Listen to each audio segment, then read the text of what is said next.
अस्सलाम वालेकुम जी। Second year students, कैसे हैं आप सब लोग। उम्मीद करती हूँ कि सब अपने अपने घरों में खुश होंगे, बिल्कुल ठीक होंगे। वैसे आजकल गर्मी बहुत है, लेकिन अब गर्मी का क्या कर सकते हैं, पढ़ना तो है ही है हमने, ठीक है ना। तो जो अच्छे स्टूडेंट्स हैं वो ज़रूर पढ़ते होंगे, जो सिर्फ ये कहते हैं चलो भाई पास हो जाएंगे, नंबर ले लेंगे, वो तो मुझे लगता है कोई भी नहीं पढ़ता होगा, क्योंकि मेरी वीडियोस पे व्यूज़ बहुत कम आ रहे हैं। क्यों? आप लोग अपने फ्रेंड्स को, अपने रिलेटिव्स को नहीं बताते कि इस चैनल पे बहुत अच्छे लेक्चर्स हमें प्रोवाइड किए जाते हैं, बहुत अच्छा मटेरियल कंटेंट प्रोवाइड किया जाता है। Please tell others to subscribe my channel to see my videos and learn these lectures. Clear? Especially the second year and first year students. Okay. आज का जो हमारा टॉपिक है वो है एक्सक्रीशन इन एनिमल्स। हेडिंग मैंने पिछले लेक्चर में भी बताया था, मिसिंग थी, तो आपने परेशान नहीं होना कि एक्सक्रीशन इन प्लांट्स वाला ही टॉपिक आ गया, तो ये अलग टॉपिक है, वो अलग टॉपिक था। एक्सक्रीशन इन एनिमल्स, वो कहते हैं कि अगर हम डेफिनेशन देखें ना एक्सक्रीशन की, जैसे कि हमने पहले डिस्कस की थी कि removal of nitrogenous waste from body, तो हमारे पास इतने एक्सक्रीटरी प्रोडक्ट्स की लिस्ट बन जाती है जो कि बॉडी से रिमूव होते हैं। वाटर जो है ना वो हाइपोस्मोटिक इन्वायरमेंट में रिलीज़ होगा, तो उसको हम एक्सक्रीटरी प्रोडक्ट करेंगे उस कंडीशंस के हिसाब से। अगर सॉल्ट रिमूव होगा हाइपरटोनिक कंडीशंस के हिसाब से, तो हम तब उसको एक्सक्रीटरी प्रोडक्ट करेंगे उस हिसाब से। अगर हम एक्सक्रीटरी प्रोडक्ट्स को स्पेशली हवाले से देखें नाइट्रोजनियस वेस्ट में, तो वो कहते हैं कि ज़्यादा से ज़्यादा जो हमारा एक्सक्रीटरी वेस्ट होता है वो नाइट्रोजनियस वेस्ट मेटाबोलाइट्स ही होते हैं। यहाँ पे जो अब मैं आपको शॉर्ट बताने जा रही हूँ, very very very important short question, D amination. अब यहाँ पे लिखेंगे in the catabolism of amino acids, यानी जब अमाइनो एसिड्स की तोड़फोड़ होती है, यानी अमाइनो एसिड सिमिलर सब्सटेंसेस में टूटते हैं, तो जो अमाइनो ग्रुप है बॉन्ड NH2 वो रिलीज़ हो जाता है।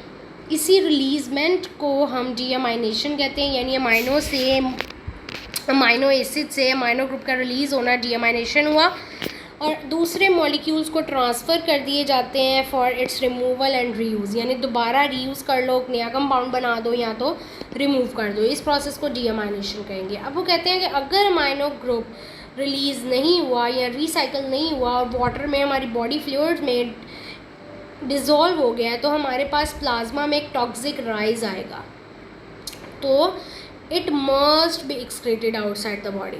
ठीक है। अब वो कहते हैं कि इन नाइट्रोजनियस वेस्ट का अगर हमारी बॉडी में ज़्यादा अमाउंट में प्रोड्यूस होना पाया जाए, तो हमारे पास कॉन्वल्जन्स यानी दौरे, कोमा और इवेंचुअली डेथ, ये तीनों चीज़ें हो सकती हैं। तो इसलिए अमाइनो ग्रुप्स को रिलीज़ होना ही बेहतर है। अब वो कहते हैं कि ज़्यादातर जो नाइट्रोजन है हमारी बॉडी से निकलती है वो अमोनिया के तौर पे, यूरिया और यूरिक एसिड के तौर पे निकलती है।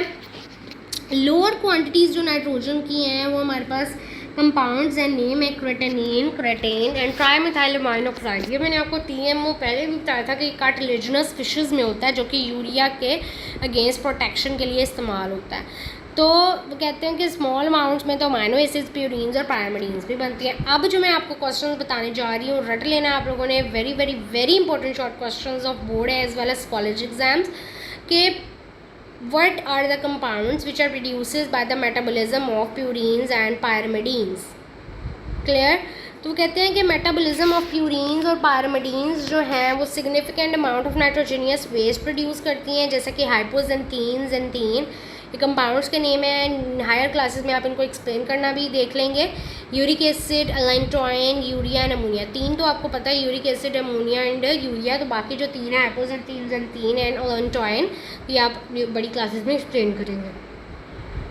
अब देखें एग्जाम्पल्स यहाँ पर लिखे हुए, ये नेक्स्ट टॉपिक के साथ मैं आपको पढ़ाती हूँ कि किसके एग्जाम्पल्स हैं। Nature of excretory products in relation to habitats. ठीक है। अब देखें नेचर में हमारे पास किस तरह के एक्सक्रीटरी प्रोडक्ट्स हैं और इनके रहने वालों से क्या इसका रिलेशन है। Very very very very important long question के explain the nature of excretory products in relation to habitats. ठीक है। सबसे पहले आप हेडिंग दें अमोनिया। अमोनिया जो है वेरी टॉक्सिक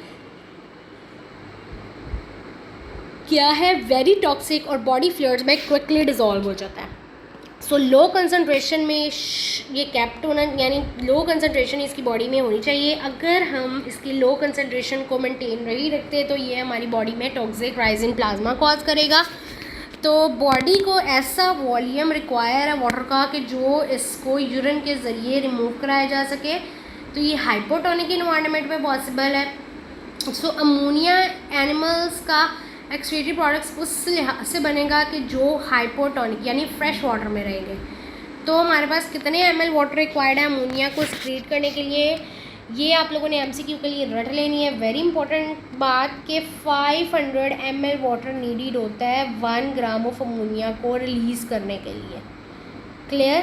तो पहली हेडिंग आपके पास अमोनिया आ गई, फिर उसके आप लिखें टॉक्सिसिटी, फिर उसकी कंसनट्रेशन के बारे में, फिर उसके वाटर रिमूवल के बारे में। नीचे आ जाता है हमारे पास ये डायग्राम, ये बाद में मैं आपको बताती हूँ क्या है। नेक्स्ट हमारे पास आप हेडिंग दें यूरिया। वो कहते हैं कि रिस्ट्रिक्टेड सप्लाई ऑफ वाटर में अमोनिया कैसे एक एक्सक्रीटरी प्रोडक्ट रह सकता है, जबकि वो तो रहता ही फ्रेश वाटर में है। तो उसका ऑल्टरनेटिव है कि इसको चेंज कर दिया जाए लेस टॉक्सिक सब्सटेंस में, यूरिया में। तो यूरिया के पास कितने ग्राम वाटर रिक्वायर्ड होता है? 50 ml of water for its 1 gram of nitrogen removal. जो नाइट्रोजन है वो यूरिया में कन्वर्ट कैसे होता है? यूरिया साइकिल के through.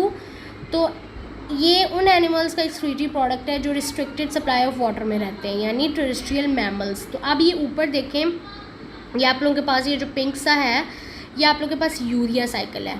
Sketch urea cycle, very very very very important short question. Sometimes it can happens that कि ये लॉन्ग क्वेश्चन के तौर पे भी पूछा गया है। क्लियर? तो आप लोगों ने दोनों तरीके से इसको अच्छे से प्रिपेयर करना है। देखें कैसे है। ऑर्निथीन लिया, उसमें अमोनिया और कार्बन डाइऑक्साइड डाला, सिट्रुलिन बना। दूसरा अमोनिया और नाइट्रोजन लिया। अमोनिया का ही नाइट्रोजन था ना, तो आप एक चीज़ लिख लें, या अमोनिया लिख लें या सेकंड नाइट्रोजन ऑफ यूरिया लिख लें, तो कोई भी लिख सकते हैं। तो आपने अमोनिया लिखा, दूसरा अमोनिया यूज़ किया, आर्जिनिनो सक्सिनेट बना, आर्जिनिन बना। एरो आपने हमेशा आर्जिनेल, आप जब भी इंजाइम किसी रिएक्शन में यूज़ करते हैं तो वो हमारे पास हमेशा रिएक्शन से बाहर होता है, वो एज अ कंपाउंड एक्ट नहीं करता।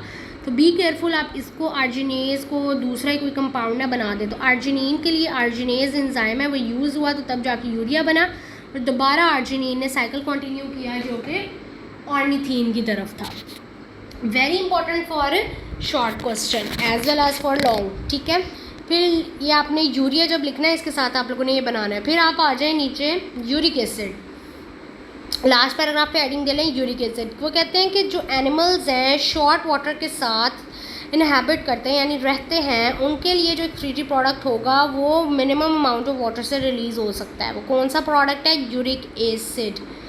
ठीक है, अब बताएंगे कि 1 ml वाटर जो है वो एलिमिनेट करता है 1 ग्राम ऑफ नाइट्रोजन को यूरिक एसिड की फॉर्म में। सबसे ज़्यादा जो वाटर कम रिक्वायर्ड होता है वो यूरिक एसिड के लिए। तो रेप्टाइल्स और बर्ड जो हैं वो यूरिक एसिड के इन्वायरमेंट में रहते हैं और यूरिक एसिड को ही एज एक्सक्रीटरी प्रोडक्ट एलिमिनेट करते हैं। अब नीचे जो आपके पास आया हुआ ना, animals excreting ammonia, urea and uric acid are called as ammonotelic, uricotelic respectively. अब यहाँ से शॉर्ट क्वेश्चन बनता है, what is the difference between ammonotelic, ureotelic and uricotelic animals. तो आपने लिखना है animals that excrete ammonia as excretory product are called as ammonotelic animals.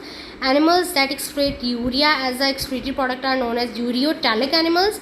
Animals that excrete uric acid as excretory product are called as uricotelic animals.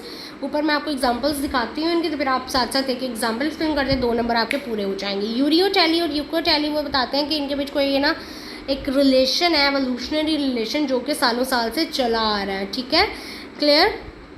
और ये जो हमारे पास हमने बताया है nature of excretory products in relation to habitats, ये हमें excretory structures की डाइवर्सिटी के बारे में भी एक्सप्लेन करता है। तो बाकी हम ये देख लेते हैं इसकी एग्जांपल्स कि हमारे पास कौन कौन